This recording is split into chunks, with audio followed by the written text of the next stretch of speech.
All right, so with our lovely babies, so we have Miss J and Mr. B. So I was going to continue working a little bit through some of their skills. So we were just practicing again, working on our tether, kind of being cozy with a chew item, and then trying to rotate through the chew and practice. So I'm just breaking up some of my snacks because a little bit of a bigger chunk for some of them.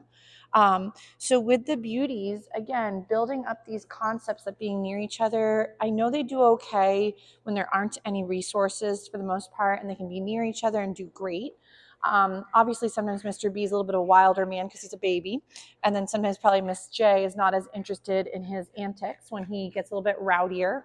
But what can be really nice with sometimes the tether or the baby gate or again those dividers is you can work the babes sometimes together but independently. You loosen your Kong. Here you go. And she's like, Kongs are way too hard. So I did make it where the chews were just on the very edge for Miss Lovely over here, so it wouldn't be too challenging. Ready, Jojo? Wanna come check it out? Good girl. Ready? Here, there's a little bit there. Nice job. So what I'd like to do is practice a little bit where even if they're tethered and they're kind of hanging out, they could be working a few other skills while the other friend is also being used for other skill sets as well. So maybe what we'll do is I'm going to hook up Mr. B for starters, and we're going to do a little bit with him practicing just a couple skills near his sister who's doing her own thing off in her own little bubble. So ready, Bodie?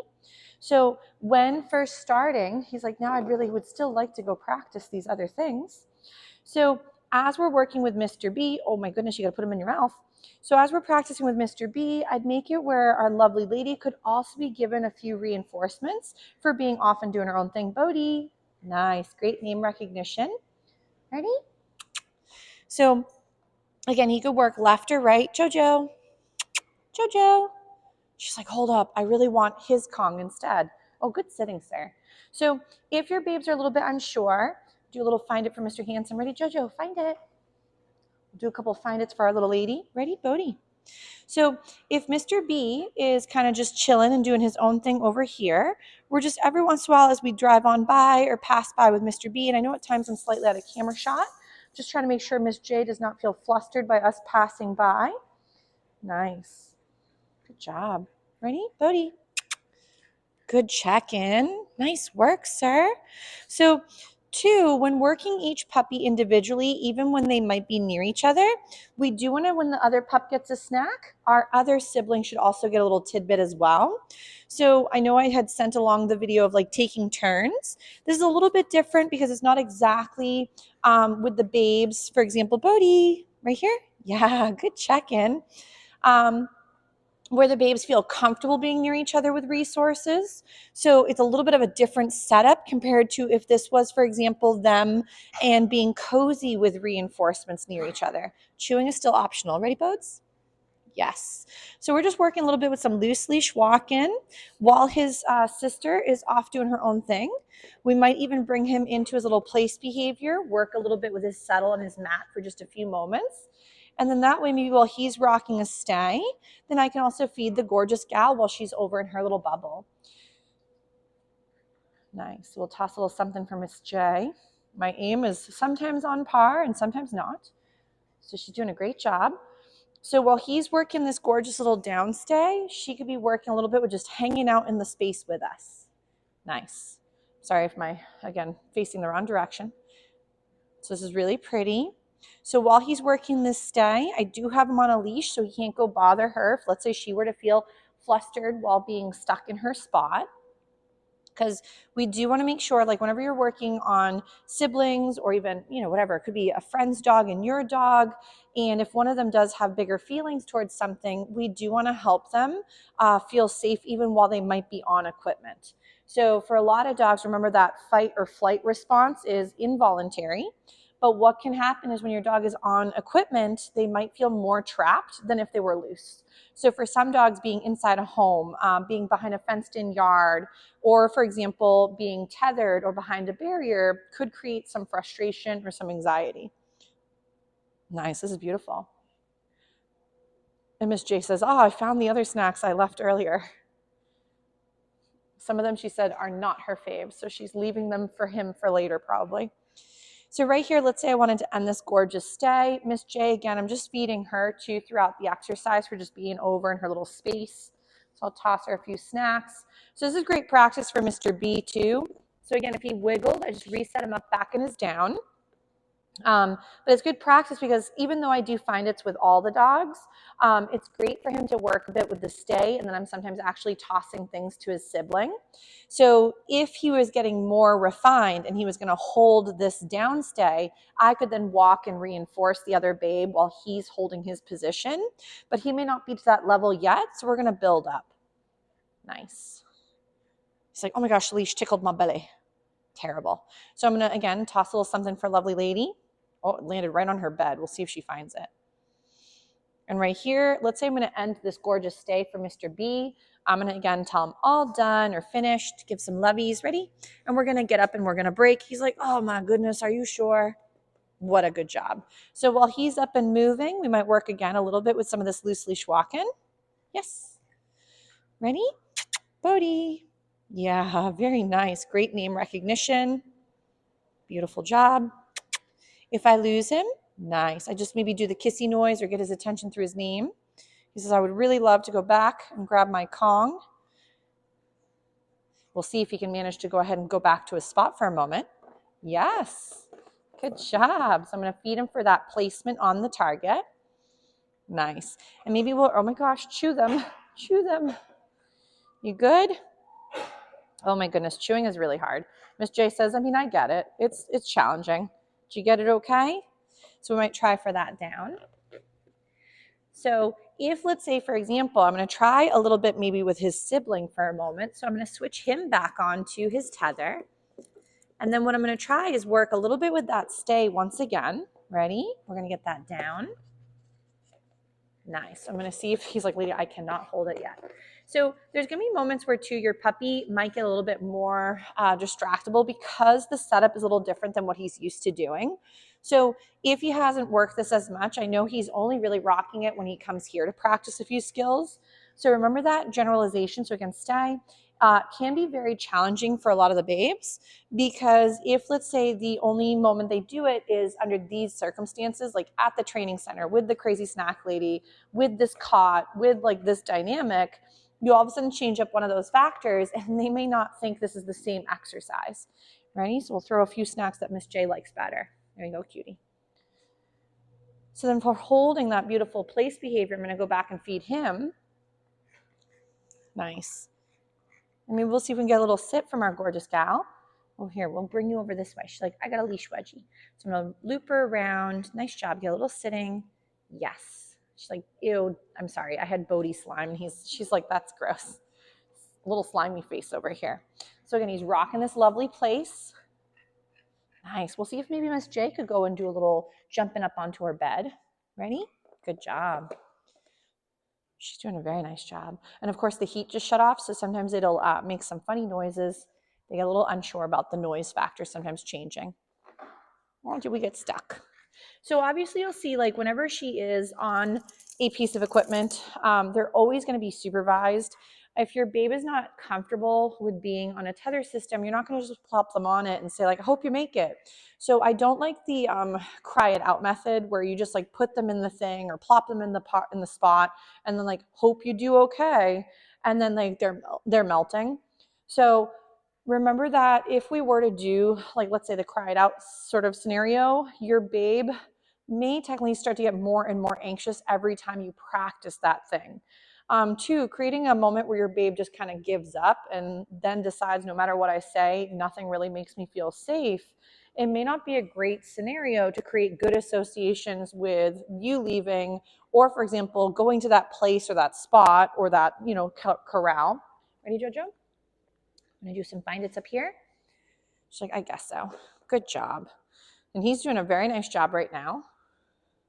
Yes. So I know he's practiced this, obviously, in class. He's like, hold up, I got tired. So if there's moments where your puppy breaks and doesn't do a great job holding their position, just bring him on back and see if you can reset him up. Ready? Down. So I might tell him stay. And if let's say he wiggled, I'm not going to feed him for the first little setup. I'm going to feed him for holding it for at least a few moments and then go back and feed that handsome guy for holding his position. Otherwise, he might start to think it's a little bit of getting up and then going back and then getting up and going back. And we want him to think it's for holding that position. What do you think, Miss J? She's like, I don't care about any of these other snacks. Well, maybe I'll feed them to your brother because he seems to like those bad boys. Well, maybe we'll try if it's not on the floor. How about that? Okay, much better. So but the fact that he's able to hold back as I'm sometimes blabbing or checking in with Miss J is a really nice step. Good job, cutie. So even if she's like more on her seniorhood and like you can just be like, just hang out and be a princess, that's fine. But while she's being her usual lovely lady, we want to get stuck in his jowl. That's really embarrassing. So, but we want to make sure that he, as he's maturing and going into adolescence and things like that, that he's not able to go and bombard her, even for just like kind of chilling and doing her own thing. I know for her, she has a hard time when she's like on the couch and then he might come into the environment. I would recommend, like, if let's say the couch is a hard setup for her where she gets more triggered as friends are in there, I would make it where you practice having her hopping off the couch is reinforced. So put it on a cue. So you could have it be off, or some slogan that makes sense for you guys. So again, stay. Because I want her to think that jumping off of the furniture has value. Because if she has a really hard time getting off of there when she's having a resource guarding moment, we want to practice the escape plan beforehand. So if the only time we take her off is when her brother enters the room and she starts to growl, then technically it does create a negative association potentially where her brother comes in and all the fun ends. Or for example, her brother comes in, she's like, guys, tangled. Her brother then maybe comes in, and I'm just going to make a little bit more space for her. And then when he comes into the environment, she gets agitated. And then, for example, then she gets sort of displaced. So it would be one of those things where I'd practice when she's up on the furniture, practice having her hopping off gives her a paycheck. So if when you do notice she's getting rigid or starting to freeze or you're starting to see those signals, you could then help her before it turns into a bigger resource guarding moment. So again, stay. So if he loses himself in the situation, I would just reset him up. Ready? You want to do a little find it? So for him, entering the room should be her getting maybe a little reinforcement for when he does enter. If though she's resource guarding, we may want to get her off of the plateau or like the higher space that she's on if that's becoming another resource that she's having a struggle with. So she's not trying to take over the totem pole of power or like trying to be like the alpha in the relationship. She is overwhelmed. And when your dogs are nervous, that's where those behaviors come out. So if your dog also feels that, he could be overwhelming, she might get even more flustered when she feels trapped while stuck on the couch. So creating movement and space is really beneficial for her to feel safe as well. This is really pretty with Mr. B. Nice. Ready, cutie? So maybe what I'll do is I'm going to try to make this a little bit more challenging potentially for Mr. B in a second, but I don't want it to be too hard. So we're going to see how he feels, but I'm going to try a little bit in a moment. He's like, Lydia, I thought we were going to come visit, where he can get to work a bit more with his place. Oh, there's the food that fell out of his face. Ready? So we're going to rock this down again. I'm going to see if while he's working a bit with stay, if I can get my lovely lady up and just doing a little bit of loose leash walking, like kind of what he did earlier. So it doesn't have to be the most beautiful thing you've ever done, but the main goal is that both the dogs feel safe while you're trying these new setups. Nice. So, and two, if he breaks from his place, not the end of the world. This is a bit more challenging for him too.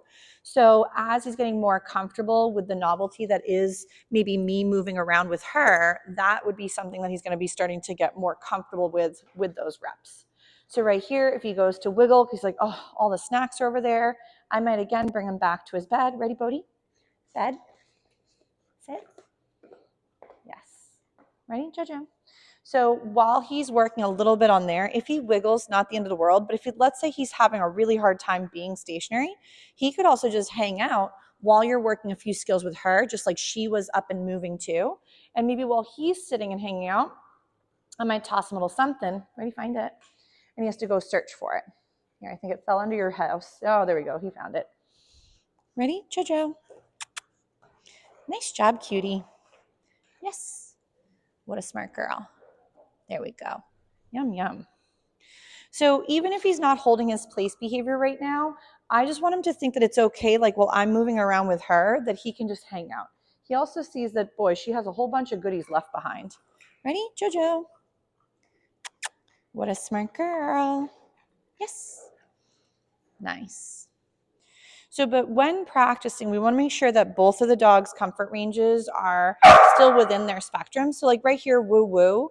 Sometimes he does that when he gets frustrated or really excitable. So I'm not saying that we want him to sit there and just yell the whole time as his sibling is working another skill. So we may find, again, we might bring her back to her little place. So you can always do these things safely. And then ready, Jojo. If she wants to, for example, take a little breath, she could take a little breather for a moment. And then I could go help him as opposed to having him be maybe barking. So great little shake off. She says, you leaning over me was weird. Ready, Jojo? See if you want to do some find its over here, cutie. Ready? What's this? She's also getting tired. So she has already been working a little bit earlier too. Mr. B is probably also getting a bit winded. Ready? Bed? Because he was already out earlier working a few skills and he's kind of due for his nap.